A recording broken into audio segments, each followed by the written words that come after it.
عزیزانو د آدم علیہ السلام نکاح په جنت کې جبرئیل علیہ السلام کړل د بیبي حوا سره. اوس پوښتنه ورسره دا پکار وه مولانا صاحب چې مهر یې څه شی مهر یې څه و ځکه چې بې مهره خو نکاح نه کي نو مهر یې څه و. آدم علیہ السلام نکاح چې کېده نو مطالبه یې وشوه چې مهر راوړه چې نکاح دې وتړو. هغه وایي چې څه شی راوړم ما سره خو په جنت کې څه شته نه. الله ورته ووایي چې ستا په اولاد کې به یو پیغمبر پیدا کېږي او محمد نامه به وي. د هغه محمد په نوم باندې 10 کراتې درود ووایه او هغه درود جبریل د بیبي حوا په مهر کې ده. نو آدم علیہ السلام 10 کراتې اللهم صل علی محمد اللهم صل علی محمد اللهم صل علی محمد 10 کراتې دا درود وی او دا درود د بیبي حوا په مهر کې ورکو او جبریل علیہ السلام یې نکاح. اوس که تاسو وایئ چې په درودم مهر کی د امام ابو حنیفه رحمت الله علیه په زمانه کې یو سړي قسم وکړ چې زما دا لور ده او دا د زما په خدای قسمی چې هغه سړي له به ورکوم چې دا ټوله دنیا د دې په مهر کې راځي ټوله دنیا. اوس لورې پیغله شوه ودېدل غواړي. اوس ټوله دنیا د ده چا چې دلی په مهر کې ورکړي ټوله دنیا د چا ده د چا یا الله. اوس ملیانو نه یې پوښتنې شروع کړي. یو ملا ورته یو څه وی بل ملا ورته بل څه.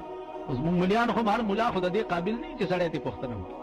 یو عرب په جومات کې راپاڅېد ویل چې یا شیخ لیس معي الزاد انا اسأل من الناس. دی په منبر ناست دی. هغه ورته بیا وایي چې یا شیخ لیس معي الزاد انا اذهب الى مکه. نو دی ورته وایي چې المسجد بخرج. نو خلکو ته وایي چې المسجد بخرج د ده دا خیال و چې دا جوړ عربي ده چې المسجد بخرج جومات نه یې وباسئ. نو هغه ورته وایي چې ایو شیء المسجد بخرج ما اقول لك تفهم کلامي ام لا. ما په خبره پوهېږي دی ورته المسجد بخرج. دا داسې مثال لکه یو ملا له یو سړی راغی دعوا یې وکړه چې جی دې سړي زما تبر پټ کړی. سړي ته وایي څنګه چل دې کړی. وایي جی بس شوی کار دی. وی بیا به څه کېږي. وایي بس شریعت پې وکړه اوس دله خو نور څه ورتله نه. نو کتاب یې راغستی دی پکې داسې ګوري چې هلکه خبره اورئ. کتاب وایي چې التبر من التاوان التبر من التاوان د تبر به تاوان ورکړي. نو مونږ صاحبه بېډنګه یو پوهېږو نه هر شی بېډنګ. راشئ زاړه غمونه مه جوړوئ نوی جوړ. وایي که پروسه کال زما پلار مړو پروسه کال سږ کال مې نیا مړه شوه نو زه به پلار جاړم که دا نیا به جاړم. وایه مړه پلار خو یې شو که نه اوس نوی مړی جاړه. راشئ چې درته په ښار کې په سرکاري دفترو کې وښیم. سرکاري مونږ ته جهاد د چا خلاف پکار دی په دې سوچ وکئ. سرکاري دفترو کې درته وښیم. لیډي ډیانا پیژنئ ګونګیان یئ. لیډي ډیانا د ملکه الزبت انګور ده. د چا انګور ده؟ د برطانیې د بادشاه ګڼې انګور ده.